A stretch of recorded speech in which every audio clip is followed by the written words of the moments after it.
Balasan Rocky Gerung setelah kena kritik Purbaya, ungkap peran sang Menku sebagai kasir. Pengamat politik Rocky Gerung menyoroti posisi Purbaya Yudi Sadewa yang baru saja dilantik Presiden Prabowo sebagai Menteri Keuangan menggantikan Sri Mulyani Indrawati. Menurut Rocky, Menteri Keuangan seringkali hanya berperan sebagai kasir yang mengelola hasil pertumbuhan ekonomi, bukan sebagai penggerak utama mesin pertumbuhan itu sendiri. Pernyataan Rocky disampaikan sehari setelah Purbaya melontarkan kritik kepadanya dalam forum Great Lecture Transformasi Ekonomi Nasional, Pertumbuhan Inklusif menuju 8% yang digelar di Hotel Bidakara, Kamis 11 September 2025. Rocky menyebut pertumbuhan ekonomi justru berada di kementerian teknis seperti perindustrian, perdagangan, dan pertanian. Namun, kementerian-kementerian tersebut dinilainya lebih banyak dipimpin oleh politisi yang memiliki citra negatif di mata publik. Ia menyebut mereka sebagai politisi tukang copet. Bagaimana mungkin kasir mau mendorong pabrik?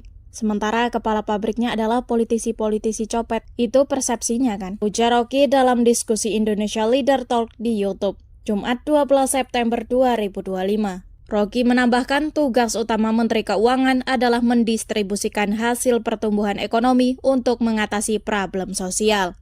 Namun, ia menilai tantangan muncul ketika Menteri Keuangan harus berhadapan dengan kepentingan politik di kementerian teknis yang dikuasai partai-partai politik. Jadi mesti dituntut juga, mampu nggak Pak Yudi ini memengaruhi pikiran-pikiran politis di depan departemen teknis yang dikuasai oleh partai politik? Katanya, Rocky juga menyoroti ketidaksesuaian antara optimisme pemerintah dan persepsi publik. Pak Menteri Keuangan datang secara optimisme, sementara publik menerimanya secara pesimis. Ya publik dianggap pesimis, tapi mereka pesimis yang rasional.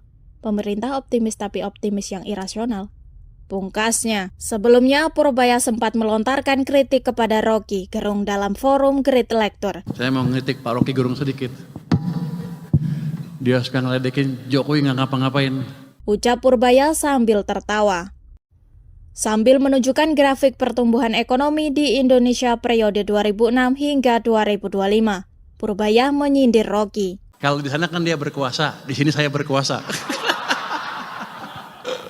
Ujarnya disambut tepuk tangan audiens. Purbaya menjelaskan peran Presiden Jokowi sangat besar dalam menjaga stabilitas ekonomi saat pandemi. Ia menyebut pada tahun 2020 ekonomi Indonesia sempat minus 15% dan hampir hancur. Kala itu dirinya dipanggil ke istana untuk membantu mengatasi persoalan tersebut. Pihak istana memaksa uang dari Bank Sentral untuk dikeluarkan ke sistem ekonomi. Hasilnya pada 2021 hingga 2023 perekonomian membaik. Namun Purbaya mengakui bahwa pertengahan hingga akhir 2023, kondisi ekonomi kembali menghadapi tantangan. Ia menyebut dampak ekonomi yang memburuk bisa memicu keresahan sosial.